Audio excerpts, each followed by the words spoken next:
Odysseus, veteran difficulty video walkthrough. Now this is where shit really starts to hit the fan if you didn't complete the Strike Force missions. Because, or at the end of this level, or before you started this level, you should have completed all the Strike Force missions. Thank you.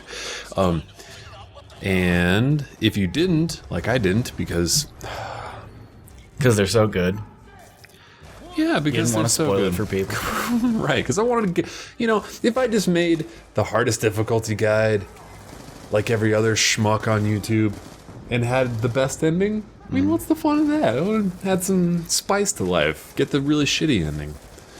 Does the shitty ending mean it gets harder? No. That does not change difficulty at all. Okay, so what happened was I did everything right in terms of the choices that I could make. So at the very end of this level, or near the end of the level, there's a scene where you're in this main control room of the ship, and I forget the black dude's name. Briggs. Briggs is there, and then Karma will be there if you saved her, and then Fareed will be there if he lived. And if both Fareed and Karma are there, Fareed will like jump in the way of a bullet that's like headed for Karma and save her, which gives her the opportunity to eventually, like, she's this crazy computer hacker, kind of like modeled almost 100% after the girl with the dragon tattoo. Like, she's got this crazy freak out. Well, she's like a blonde, but she's got this crazy shaved head thing that a lot of people are doing now. I don't really like.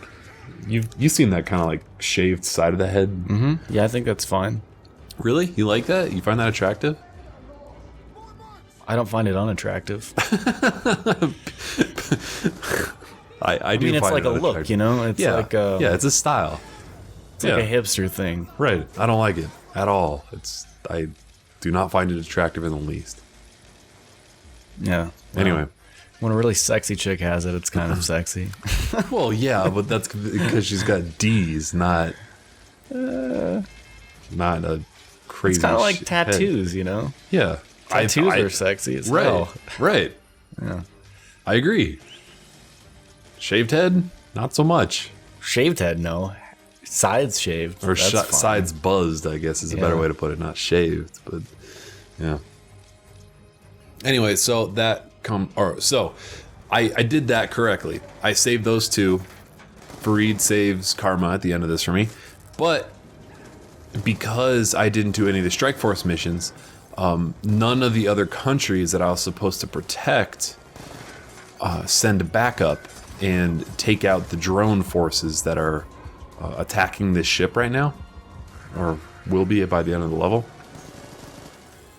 And the ship sinks, killing everybody on board, even though I saved them in that one scene. So, kind of sucks ass. Yeah, that's kind of, well, I guess they expect you to do those Strike Force. Then they should make them doable. Fuck them. God damn it. Pissing me off. It was so frustrating playing that one level over and over, not even really getting close. Like, I'm sure it's possible, but it's just not... It's not recreatable. Does that make sense? Like, when I was playing Mile High Club over and over and over again, or better yet even, I was playing fucking Mega Man last night. Good game. Okay, so this part right here, this is completely skippable, but this is like a side challenge if you want to do it. You can just sit here and just snipe dudes for a while, and it's kind of fun.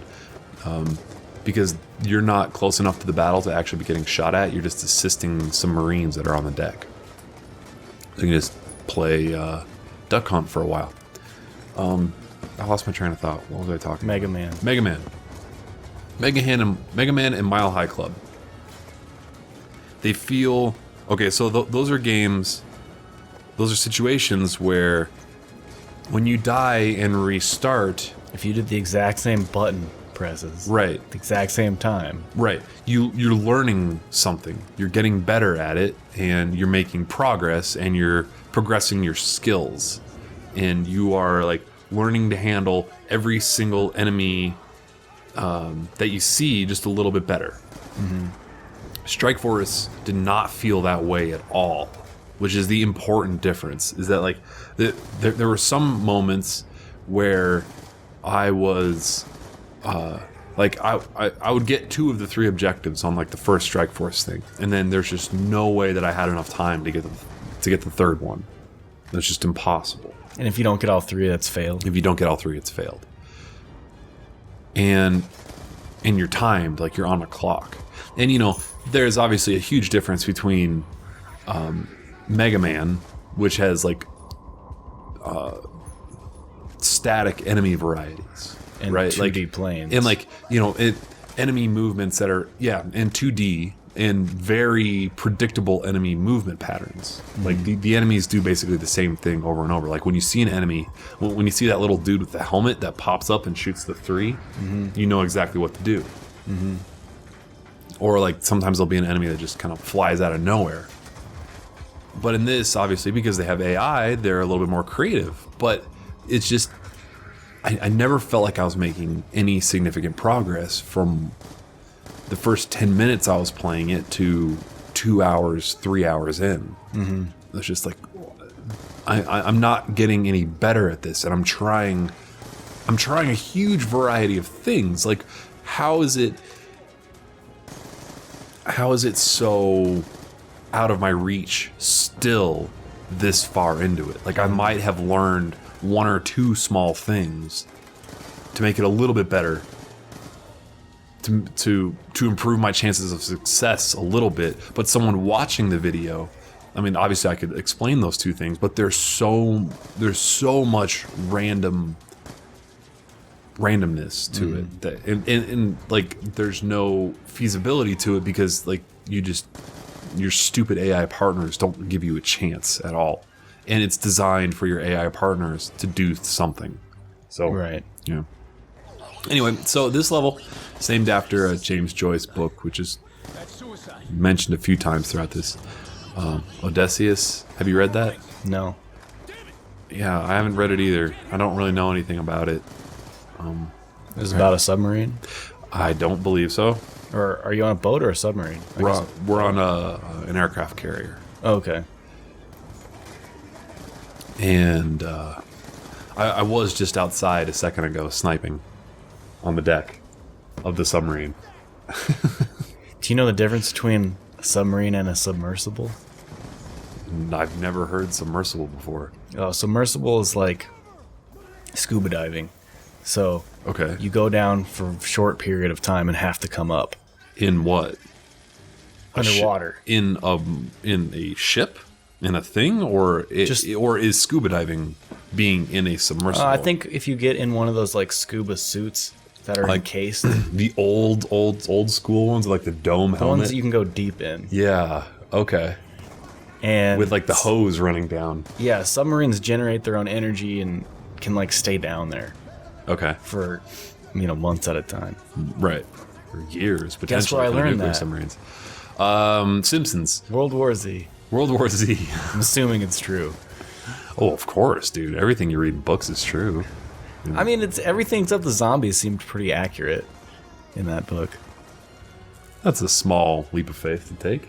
I mean, he tried to make like military stuff seem real, and then it took place in a realistic setting. Oh yeah, and like locations were real. And like in that book World War Z, he did a really good job of, I think, kind of running out and explaining like the different combutations and permutations of like crazy things that would happen.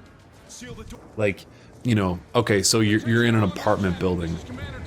This is how it would play out. Or you're on a farm. This is how it plays out. Or you're in the military. This is how it plays out. Or you're blind and you're crawling around the fields. And you have a samurai sword. This is how it's going to play out. Or like after the majority of the zombies are dealt with, but there's still some And like there's rules against getting too close to the water because sometimes there'll be one at the bottom of the lake that's just kind of chilling there, dormant for a long time. And so like kids know nowadays after the zombie apocalypse that like, okay, you have to be careful near water because they could just show up. Like I thought that was really cool. I thought he did a really good job with that. Yeah, like 15 years later. Max Brooks, Mel Brooks' son. Just crazy if you think about it. Because not funny at all. No, no, it is not a comic. But Spaceballs is the greatest Star Wars parody. No, Yeah, I would say it is no, the greatest Star Wars parody. No, I'd say the Family Guy, the first Family Guy Star Wars. No way. The Spaceballs is better. Really? Yeah. I like that first Family Guy Star Wars parody so much. I've seen Spaceballs more times. So anyway, Odysseus, written by James Joyce. So anytime there's a book that's just mentioned, that's like, oh, this is good, you should read this. I go to Amazon, I add it to my wish list. My wish list is probably getting close to 100 books long.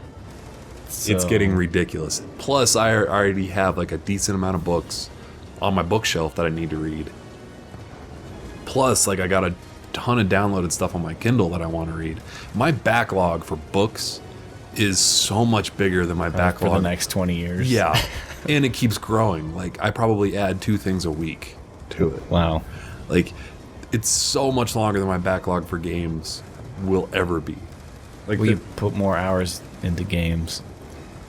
That's true, and I bet some games, especially the way that you and I play games, making guides and getting 100% and stuff like that, games are longer than books. Like Mass Effect or an RPG or Far Cry or something like that. Crime and Punishment is like, well, that sure as shit 5 inches thick. that will never be on my Amazon wish list. Or War and Peace or anything like that. Russian stuff. Yeah, but like War and Peace. Is it Crime and Punishment? Tolstoy? Is that what that is? I think so. Yeah, I think that's who wrote War and Peace.